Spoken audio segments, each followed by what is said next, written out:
हमें क्यों ये नो कॉन्फिडेंस मोशन लाना पड़े, इसको थोड़ा समझाने की कोशिश होना चाहिए। ध्रुवीकरण से क्विट इंडिया, भगवाकरण से क्विट इंडिया हमें करना ही पड़ेगा। कि देखिए प्रधानमंत्री जी, आप एक बार नहीं 100 बार प्रधानमंत्री बने, हमें कोई फर्क नहीं। इसमें हमें कोई लेना देना नहीं। हमें लेना देना भारत की आम जनता के साथ।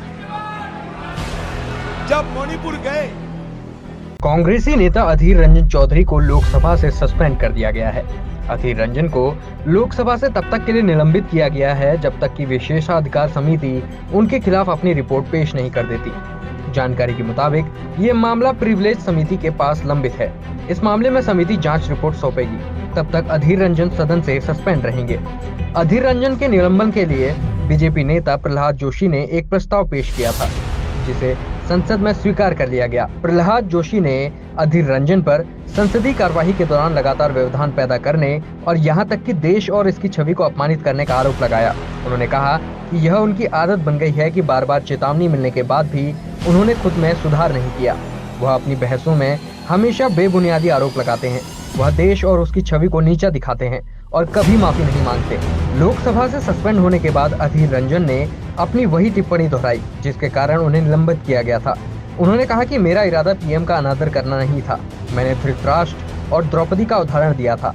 उन्होंने कहा कि एक बड़े कद काठी वाले बीजेपी सांसद ने मुझ पर हमला करने का प्रयास किया।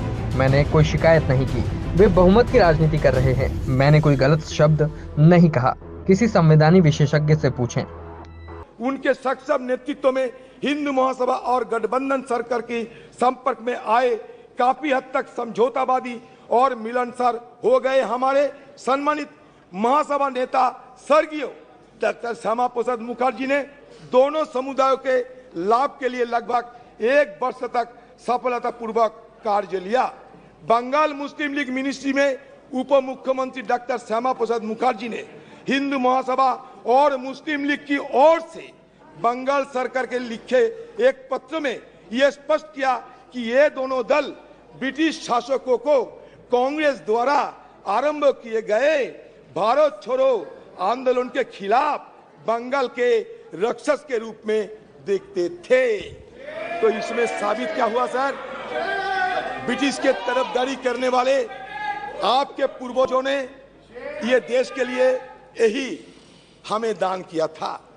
तो आप लोगों से इससे ज्यादा उम्मीद हमें नहीं थी कि जब अगस्त क्रांति के दिन आप अगस्त क्रांति के दिन नारा लगाते हुए वो बात हटा दिए और नया नारा लगाते हुए लोगों को आपने गुमराह करने का कोशिश किया। हमारा बात साफ है सर, क्विट इंडिया होना चाहिए। सांप्रदायिकरण से क्विट इंडिया,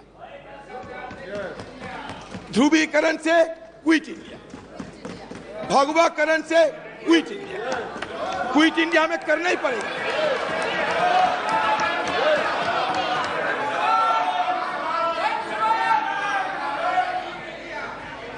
आजादी के शाम न हम होने देंगे। शहीदों की कुर्बानी को बदनाम न होने देंगे।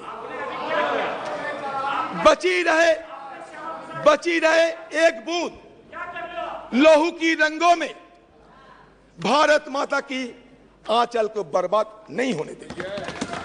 यही हमारा मकसद है। मैं सिर्फ ये कहना चाहते हैं,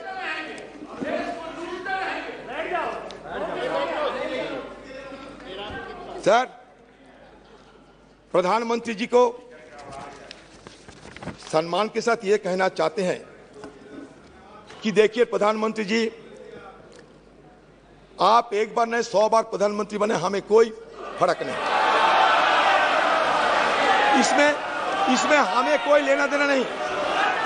हमें लेना देना भारत की आम जनता के साथ। जब मणिपुर गए तो मणिपुर की दशा देखा हमने, और दशा देखने के बाद हमें जरूर यह महसूस हुई कि कम से कम देश की सबसे बड़ा मुखिया होने के नाते प्रधानमंत्री जी को एक बार मणिपुर के आम वासियों के लिए कुछ संदेश देना चाहिए, कुछ संदेश देना चाहिए थे। शांति की कोई पैगाम लेकर प्रधानमंत्री जी को खुद कोई कार्रवाई करना चाहिए थे। कम से कम आपकी तरफ से एक बार मणिपुर के लोगों को अपना मन की बात रखना चाहिए थे। सर, ये मांग कोई गलत मांग नहीं है, मणिपुर के आम लोगों की मांग था। सर, शेक्सपियर की एक मैकबेथ एक लेख है। मैकबेथ को सर ये टायरेंट कहा जाता था, एक टायरेंट किंग मैकबेथ, अत्याचारी राजा।